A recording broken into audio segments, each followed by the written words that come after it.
I'm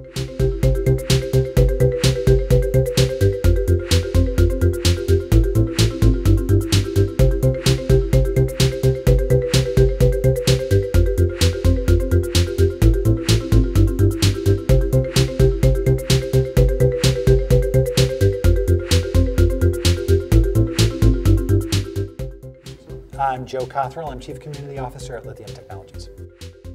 Well, the simplest way to think about it is I often describe myself as the best practices guy. So I've been doing this work for a long time, since 1996. I've worked with more than 300 companies, so great person to ask what happens when, what works, what doesn't work, etc. And just happy to make that knowledge available to Lithium's customers.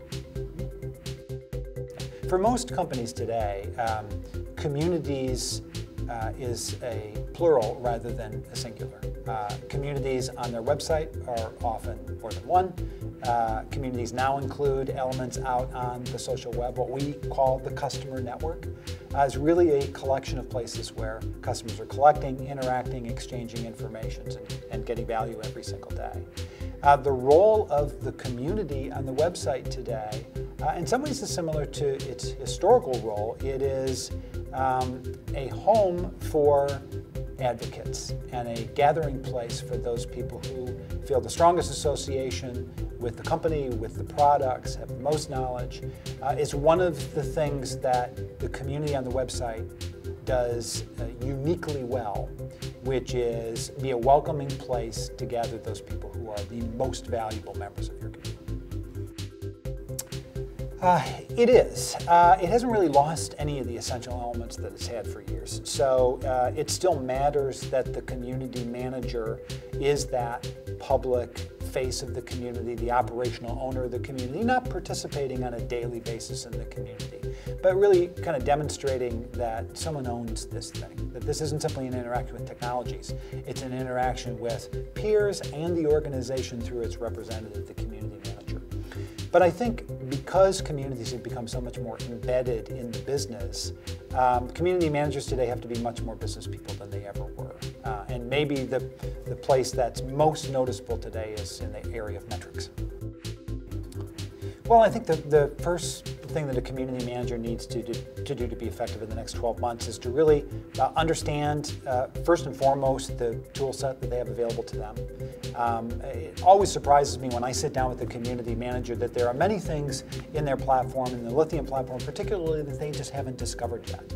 And it's understandable because community managers have a very challenging job. But I think, making time to, as people say, sharpen the saw a little bit, really understand all the tools at your disposal is pretty important today, because community managers increasingly have to be efficient in what they do.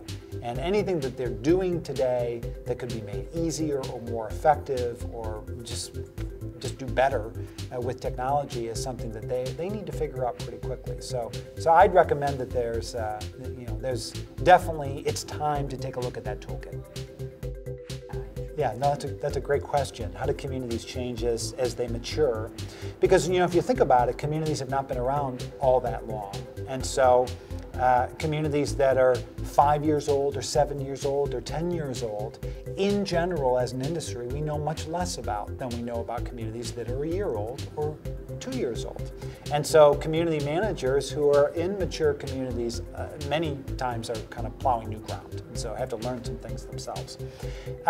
One of the challenges with a mature community is that, in the early days of a community, through the first couple of years, it's pretty easy to understand whether you're succeeding or failing, because you see that upward march to the upper right-hand corner that everybody wants to see in metrics.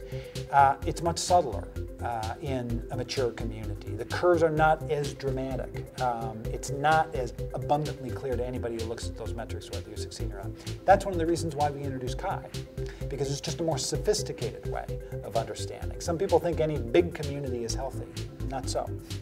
And that's the kind of challenge that a mature community manager has, to really understand, is this asset we've built for our organization continuing to grow over time? And by the way, when we talk about community health, we talk about growth. A healthy community is a growing community in almost every single case. And so, if you had to boil down that community manager's job is, make sure that you have a healthy community that's continuing to grow over time. Well, one of the things that's made Lithium's solution unique from the very beginning was we built the platform for ourselves to manage our own community. And so there have always been elements of our platform that anticipate what the community manager, moderator, and team are going to need to make their community successful.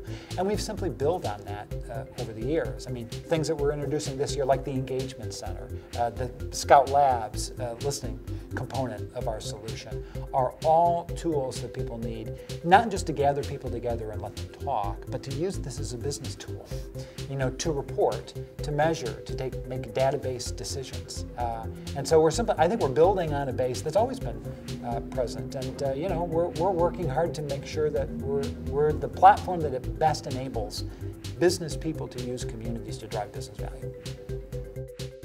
Well, I always say when you purchase Lithium Solution, you become a member of the Lithium community. And there's no asset that's as valuable for us as a company as our customer community.